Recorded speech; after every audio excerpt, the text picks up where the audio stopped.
Billionaire husband watches waitress show unbelievable kindness to his disabled wife. Her life is never the same again.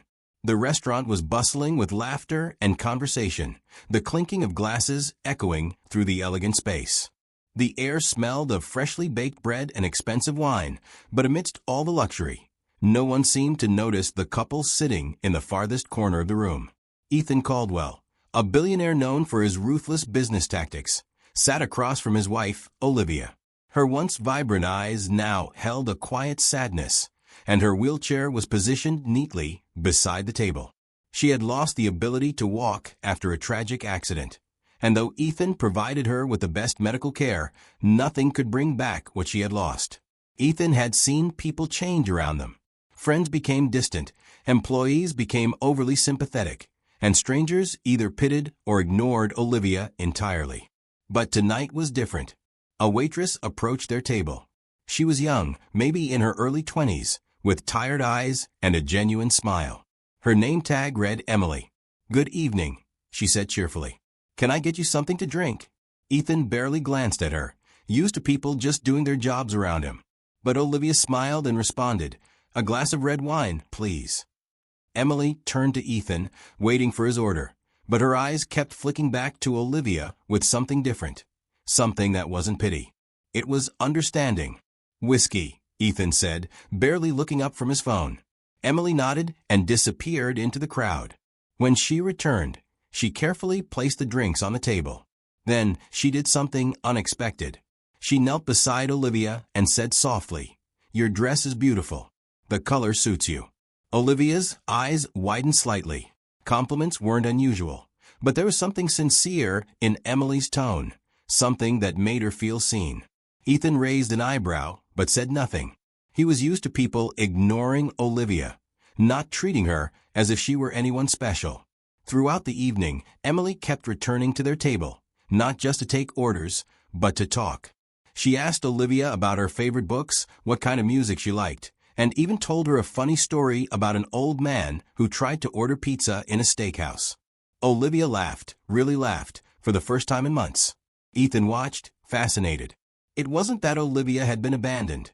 He had done everything in his power to make her comfortable, to ensure she never lacked anything. But tonight, for the first time, he realized that comfort wasn't enough. Olivia didn't need pity. She needed to feel normal again. And Emily had given her that without hesitation. When the meal was over, Ethan reached for his wallet, pulling out a crisp stack of $100 bills. He placed them on the table and looked at Emily. "Your kindness is rare. This is for you." Emily looked down at the money, but didn't reach for it. Instead, she smiled and said, "Thank you, sir. But kindness shouldn't be paid for." Ethan stiffened. No one ever refused his money. But before he could say anything, Olivia spoke. "Emily, do you have dreams?" The young waitress hesitated, then nodded. "I do." "What are they?" Olivia pressed. Emily glanced around as if she was afraid someone would hear. Then, after a moment, she whispered, "I want to be a nurse. But school is expensive and my little brother needs me. So for now, I wait tables." Silence stretched between them. Ethan watched as his wife's fingers curled around the edge of the table, her mind working through something. Then, Olivia turned to her husband. "Ethan, I want to do something." He met her gaze. "What?" She smiled, a spark of the woman she used to be flickering to life. "I want to change Emily's life, just like she changed mine tonight." Ethan didn't hesitate. He reached into his pocket, pulled out a sleek black card, and placed it on the table. "Go to school," he said simply. Emily's eyes widened. "I can't accept this." Olivia placed a gentle hand over Emily's. "Yes, you can. And one day, when you're a nurse, you'll help someone else the way you helped me tonight." Tears welled in Emily's eyes.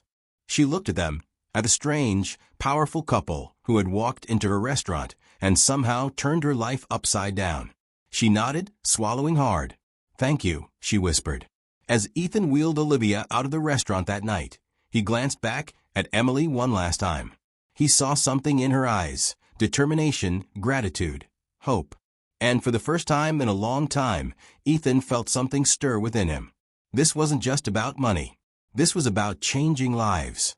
But neither Ethan, Olivia, nor Emily knew that this simple act of kindness would set off a chain of events that none of them could have ever predicted. And life, as they knew it, was about to change forever. Emily stood there, staring at the black card on the table, her fingers hovering over it as if touching it might wake her from a dream. The restaurant around her continued bustling, waiters moving swiftly between tables, guests clinking glasses, and the soft hum of conversation filling the air. But in her world, everything had frozen. She looked at Olivia, who still had that warm, knowing smile, and then at Ethan, whose expression was unreadable. But there was something behind his sharp eyes, something softer than she had expected from a man of his stature. Her hands trembled as she finally picked up the card. "I don't know what to say," she whispered, her throat tight with emotion. Olivia tilted her head. "Then don't say anything. Just promise me you'll use it." Emily nodded, clutching the card to her chest as if it were a lifeline. "I will." Ethan watched the interaction, something shifting in his chest. He had built his empire through ruthless efficiency, never letting emotions cloud his judgment. Yet tonight, he had done something completely out of character. It wasn't charity, it was something else.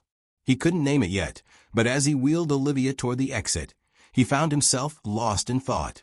As they stepped out into the crisp night air, Olivia turned her face up toward the sky. "That felt good," she said softly. Ethan looked down at her, the woman who had once been unstoppable, whose presence used to command every room she entered. Since the accident, she had withdrawn, her fire dimmed. But tonight, for the first time in a long time, he saw a glimpse of the Olivia he had fallen in love with. "I suppose it did," he admitted. She smiled at him, and in that moment, something between them shifted. Emily barely slept that night. She held the black card in her hands, staring at it as if it might disappear at any moment. She had spent her entire life struggling, working double shifts, taking care of her little brother, trying to keep her dreams alive even as reality crushed them. And now, in the span of a single evening, her life had changed. But a part of her was afraid. Was this real? Did billionaires really give waitresses opportunities like this? What if it was some kind of joke? The next morning, she hesitated before calling the number on the back of the card. When a polite voice answered and confirmed that the card had unlimited funds attached to it, Emily nearly dropped the phone. It was real. Tears burned at her eyes. She had to do something, had to thank them properly. She arrived at the Caldwell Corporation's headquarters, standing in front of the gleaming glass building that seemed to stretch into the sky. Security was tight, and when she explained why she was there, the guards looked skeptical. "I just need to speak to Mr. or Mrs. Caldwell," she pleaded. "Just for a moment." The guard sighed but picked up the phone. A few moments later, to Emily's shock, she was being led through the pristine halls toward Ethan's office. When she entered, Ethan was standing near the floor-to-ceiling windows, his back to her, gazing out at the city. Olivia sat nearby, a soft smile on her face as she looked at Emily. "You didn't have to come," Olivia said warmly. "I did," Emily said, her voice trembling. "I don't know how to thank you. I don't even know how to process this." Ethan finally turned, his piercing gaze settling on her. "Then don't waste time overthinking it. Use it. Make something of yourself." Emily nodded quickly. "I will. I swear I will." Olivia reached for Ethan's hand, and to Emily's surprise, he took it without hesitation. There was something different about him, something she hadn't noticed before, perhaps because she had been too intimidated. He wasn't just a billionaire with an icy demeanor. There was a man beneath that. A silence stretched between them, comfortable but heavy, as if an unspoken understanding had passed between them. Finally, Olivia spoke. "You have a little brother, don't you?" Emily's heart clenched. "Yes. His name is Daniel. He's 12. Olivia nodded thoughtfully. "Bring him for dinner sometime." Emily's eyes widened. "I really?" Olivia smiled. "Yes. Really." Emily left that day feeling lighter than she had in years. Weeks passed. Emily enrolled in nursing school, finally daring to believe that her dreams were within reach. She still worked at the restaurant in the evenings, though she no longer worried about making ends meet. The weight that had pressed down on her for so long had lifted, and she moved through life with a renewed sense of purpose. One evening, as she finished a shift, she stepped out of the restaurant and found a sleek black car waiting at the curb. She froze, her heart hammering. The door opened, and Olivia's warm voice called out, "Need a ride home?" Emily hesitated only a moment before climbing inside. As the car glided through the streets, Olivia turned to her. "How's school?" Emily beamed. "Amazing. Hard, but amazing." Olivia's smile widened. "I'm glad." Then, after a pause, she said, "I wanted to talk to you about something." Emily's stomach twisted. "Okay." Olivia took a breath. "Ethan has a charity." "Well, it's more of a business disguised as a charity. He funds projects, but only the ones he thinks will succeed. He doesn't waste money on lost causes." Emily frowned. "Okay, I want him to see you're not a lost cause," Olivia said. "I want him to see that people like you, people who fight, who don't give up, deserve more chances than they're given." Emily's breath caught in her throat. "Why are you telling me this?" Olivia's eyes softened. "Because if you prove him wrong, you won't just change your life. You might just change his too." The words hung between them as the city lights blurred outside the window. Emily swallowed hard. "I don't know if I can do that." Olivia squeezed her hand. "You already are." Months passed. Emily worked harder than ever, balancing school and work, pushing herself beyond limits she hadn't known existed. And slowly, she began to notice something. Ethan started paying attention.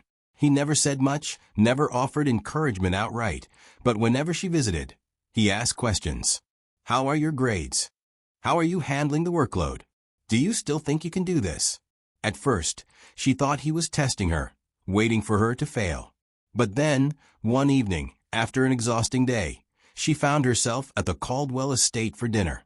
Olivia was laughing, teasing Ethan about something, and Emily, caught up in the warmth of the moment, blurted out, "You know, you're not as terrifying as I thought you were." Ethan raised an eyebrow, setting his drink down. "Oh." Emily flushed. "I just mean you care more than you let on." Olivia smirked. "She's got you figured out, darling." Ethan sighed, but didn't deny it. As the evening stretched on, Emily realized something startling. This wasn't just about her anymore. The Caldwells had changed her life, but in some strange way, she was changing theirs too. And for the first time, she wondered if their fates had been tied together long before they ever met. None of them knew it yet, but the biggest storm was still to come. And when it did, the bond they had forged would be tested in ways none of them could have imagined. Emily had no idea that the storm Olivia had hinted at was closer than she thought. The night at the Caldwell estate had left her feeling something unfamiliar, belonging. For the first time in years, she wasn't fighting alone. There was warmth in her life now, and even Ethan, with all his cold, calculated ways, was no longer the intimidating figure he had once been. She had seen a different side of him, glimpsed the man behind the billions, the man who, despite his rigid exterior, had depths she hadn't expected. But life had a way of testing people the moment they got comfortable. The first sign of trouble came when she noticed a black SUV parked across from her apartment. At first, she thought she was imagining things. It wasn't unusual for cars to park on her street, but the SUV was there in the morning when she left for school, still there when she returned from work, and once late at night when she peeked through her window. She swore she saw the faint glow of a cigarette inside the car. Her instincts screamed at her that something was off. She didn't want to overreact, so she kept it to herself. But when she walked into the restaurant one evening and found her manager, Mr. Carson, standing with a grim expression, she knew something was wrong. "Emily, can I see you in my office?" The air in the room felt different as she followed him. She had worked there long enough to sense when something was out of place. When she stepped into his office, her stomach clenched. A man was already sitting there, his suit sharp, his eyes colder than anything she had ever seen. He smiled, but it didn't reach his eyes. "Miss Hart," he said smoothly. "Please sit." She hesitated. Mr. Carson looked nervous, his hands clasped together on the desk. "Who are you?" Emily asked, her voice steady despite the fear crawling up her spine. The man tilted his head. "Just someone who takes an interest in ambitious young women like yourself." He leaned forward. "Tell me, how's life treating you? Doing well in school?" making new influential friends. Emily stiffened. The way he said it sent chills down her spine. He knew. About the Caldwells. About Ethan. "What do you want?" she asked. The man sighed, as if he were disappointed in her lack of pleasantries. "I simply want you to be careful, Miss Hart. You see, powerful people attract enemies. And sometimes those enemies don't like new players getting involved in their game." Her hands curled into fists. "Are you threatening me?" The man chuckled. "No, no. I'm giving you friendly advice. Walk away while you still can, before things get difficult." Emily stood. "I don't scare easily." The man smiled wider. "That's what they all say, until they do." When she walked out of the office, her pulse was pounding in her ears. She needed to talk to Ethan. That night, she called Olivia first, but it was Ethan who answered. "Emily?" His voice was sharp, alert. She swallowed hard. "I need to see you. Now." There was a pause. Then, "Come to the estate." By the time she arrived, Ethan was waiting in his study, his expression unreadable. Olivia was there, too, worry creasing her features. Emily told them everything. When she finished, the room was silent. Ethan's face had hardened into something she had never seen before. He stood, walked to the window, and exhaled slowly. "You said he warned you to walk away?" "Yes." Ethan's jaw tightened. "Then this isn't a warning. It's a declaration." Olivia frowned. "Ethan, what are you thinking?" He turned to Emily, his eyes like steel. "You're not walking away. But you need to understand something. If you stay in our lives, you're stepping into a world where kindness doesn't exist, where power is the only thing that matters. If you stay, I can protect you. But if you walk away now, you'll always be looking over your shoulder." Emily's pulse raced. She had spent her life surviving, running. But something in her gut told her that if she ran now, she'd never stop running. She lifted her chin. "I'm not going anywhere." Something flickered in Ethan's eyes. Something close to admiration. "Then we fight." The next few weeks were a whirlwind. Emily learned more about Ethan's world than she ever wanted to know. The man who had threatened her wasn't just some hired thug. He was connected to people who had been trying to take Ethan down for years. Rivals. Enemies. People who saw Ethan's power and wanted it for themselves. And now they saw Emily as a vulnerability. Ethan, however, didn't leave vulnerabilities unprotected. He had her moved into a safer apartment, one with security that she hadn't even known existed. He had his people, powerful people, dig into the man who had approached her. And the more they uncovered, the more dangerous it became. One evening, after another long day, she found herself in Ethan's study again. Olivia had gone to bed early, and for the first time, it was just the two of them. Ethan poured himself a drink, then glanced at her. "You're handling this well." Emily scoffed. "You mean I haven't lost my mind yet?" He smirked. "Something like that." She studied him. "You weren't surprised when I told you about that man." "Why?" Ethan swirled his drink, then met her gaze. "Because I knew it was coming. You weren't just some random waitress I handed a black card to. You became part of our lives. And, in my world, that makes you a target." Emily's chest tightened. "Then why did you help me in the first place?" Ethan's smirk faded. He was quiet for a long time. Then he said something that shook her. "Because Olivia saw something in you. And for the first time in a long time, I wanted to believe in something good." The words settled between them like a confession neither of them had expected. The air grew heavier, the space between them charged. Emily felt something shift, something unspoken, something dangerous. But before she could say anything, his phone buzzed. He checked the screen, his face darkening. "We have a problem." Emily's stomach dropped. "What is it?" He exhaled sharply. "Olivia." The world tilted beneath her feet. They found her wheelchair overturned on the sidewalk outside a high-end boutique. The security footage showed two masked men grabbing her, shoving her into a black van. It was broad daylight, bold, a message. Ethan didn't hesitate. He moved like a man possessed, barking orders into his phone, calling in favors from people whose names Emily didn't recognize, but whose power was undeniable. Emily stood frozen, watching as the man she had come to know transformed into something else, something ruthless. "We'll get her back," she whispered. Ethan turned to her, and for the first time, she saw it, the fear. Not for himself, but for Olivia. He nodded once. "Yes, we will." Emily clenched her fists. Whoever had taken Olivia had made the biggest mistake of their lives. And they were about to learn that Ethan Caldwell was not a man to cross.